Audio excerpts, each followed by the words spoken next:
And hello everybody, welcome back to the channel guys. I hope you're all well. Before we do get into today's video, as always, please do smash that like button and subscribe to the channel for daily Rangers content.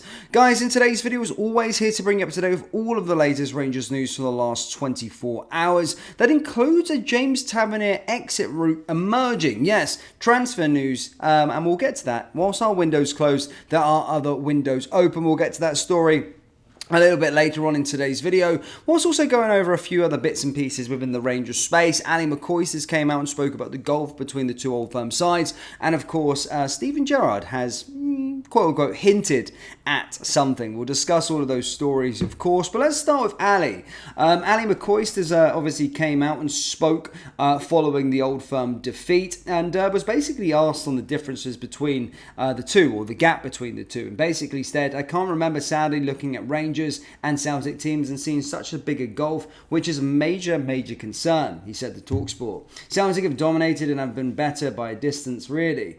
I looked at the cup final last season, could have went either way. The goalie makes a mistake and Celtic win it. You then look at the season and think, well, we'll see how it goes, and then boof. Nah, Celtic thoroughly deserved the victory. I look at Rangers, they look lacking in leadership, lacking in direction, and it's a big concern. That said, from Celtic's point of view, they've had a great start to the season and fair play to them. I spoke to Brendan Rodgers this morning, and as you can imagine, he was in top form. They've got the Champions League to look forward to, whereas we've got problems. We have got problems. It's hard to say when you look and tell the truth, and the truth is that Celtic look miles ahead of us at the moment in time all over the pitch. Particularly in the forward areas, they look as though they've got boys who are lively and score goals. For me, that's the big difference between the two sides. So McCoist, of course, Rangers hero, coming out and speaking about that. And as stated, I think a lot of people have commented and said that the gulf isn't too big. And I would have echoed that at the end of the season. I felt, there was a pivotal moment that could have happened.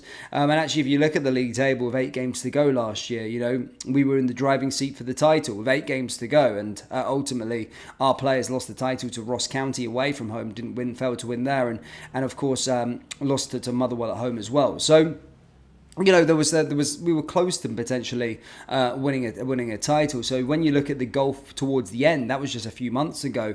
It didn't seem too far away, and as Ali said there, you look at the cup final, we weren't too far off it, but transfer windows are where things happen, and ultimately we've sold a lot of players, or got rid of a lot of players, or gutted this team out a lot, and just not really brought enough quality into the team. And ultimately they've sold their best player and spent £26 million on 3 players, and that's the difference, and what that difference can do. And that was without their signings even on the pitch, their new signings on the pitch. So there is a big gulf there between the two, and ultimately I do think it's going to take Rangers a long time to close the gap. Something of that time of where Gerrard was. Genuinely, I think it's that bad at this moment in time, and could take us a 2-3 year project before we win the title. Now, speaking about Gerrard, fans have gone into a bit of pandemonium on social media after, of course, he put up a post basically of a picture of one of Rangers' songs and stated, I need this, followed by a Union Jack. And of course, a lot of Rangers fans have gone into frenzy. People put different things, or putting the 2 and 2 together in regards to the situation.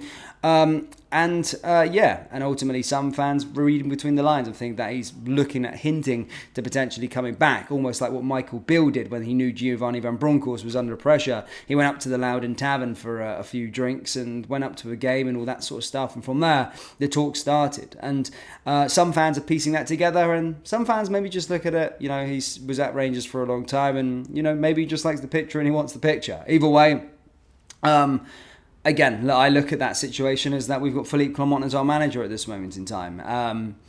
And I don't think he's going to be going anywhere. I think Philippe Clement deserves to have the backing so far. I think a lot of fans are with me on that. You need to get behind the team. We've been through this conveyor belt of managers, and I do think Philippe is a good coach. Ultimately does need to prove himself in the old firm games especially, but ultimately couldn't be given time to build a team as history tells us. He's had some successful stints wherever he's been, especially in his homeland in Belgium.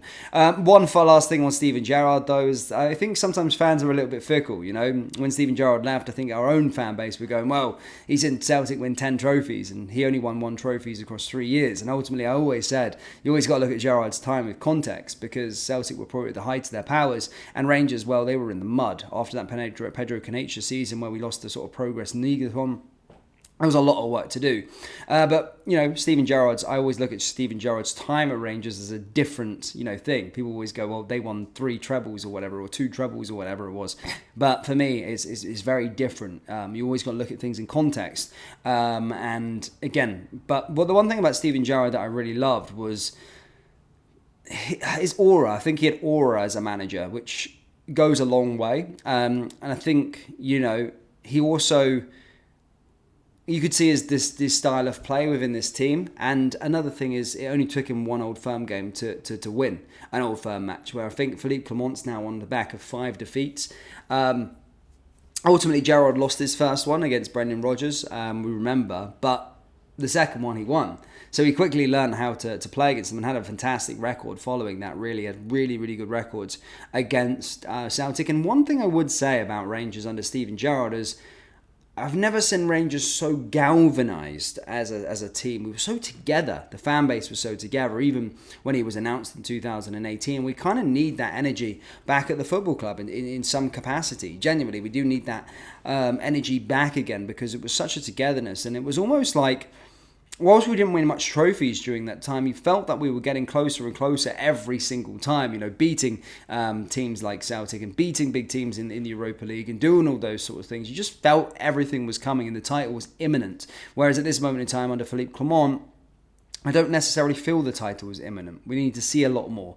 And I seen something the other day that Rangers need to forget about winning the league right now. They need to focus on winning an Old Firm game. That should be our remit for this season. And once we get the confidence of winning Old Firm games, then we can really have the belief within this team that we can go on and lift a title, or go on and compete with Celtic. Because at this moment in time, we're shambles. We're in every single Old Firm game, really. Yeah, some people might say they're tight, but the one where we gave away a goal, two goals or whatever, but before the half-hour mark, 2-0 down at home, Tavernier giving one away after 17 seconds, it just wasn't good enough. And I don't think we've been good enough in any of the Old Firm games. So, I don't know why I went on a ramble there about Steven Gerrard, but ultimately, maybe he just wanted the photo, or maybe he's just hinting at the fact that he would take over the job. And would I like that?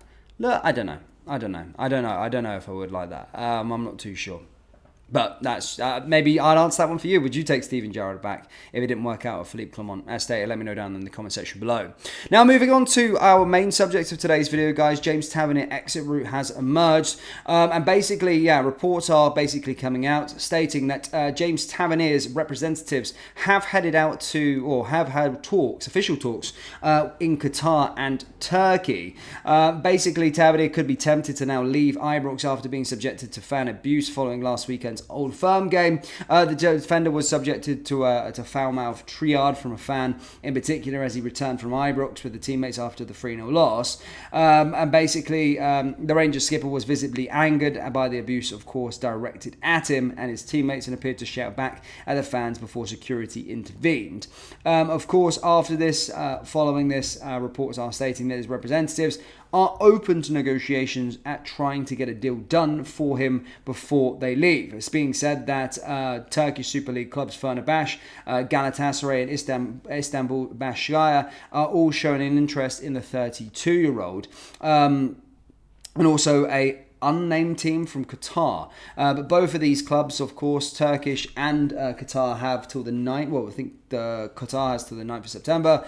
And I think Turkish clubs actually have to the 13th of September. So there's still time in their transfer windows to make something happen. And apparently, official talks are currently ongoing with James Tavernier's representatives and those clubs. Now, It's always an interesting subject, James Tavernier. As I said to it at the end of the last season, his time is done as a Rangers player in terms of starting week in and week out.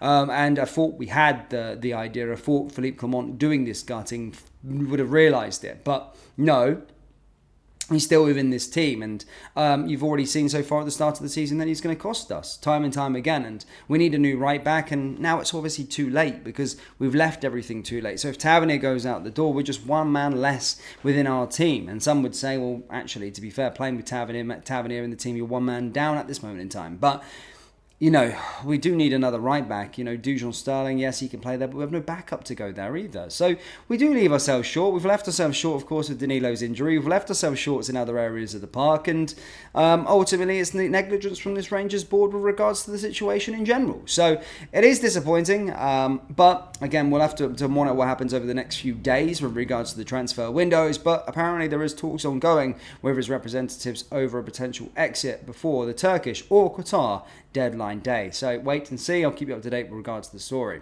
Anyway, Rangers fans, do let me know your thoughts down in the comment section below with regards to all of the stories we discussed today. And do you think there is a world in which Tavernier leaves Rangers before the end of this international break? Let me know down in the comment section below. That brings us to the end of today's video. As always, please do smash that like button and subscribe to the channel for daily Rangers content. Thank you, and I'll see you next time. Take care. Peace.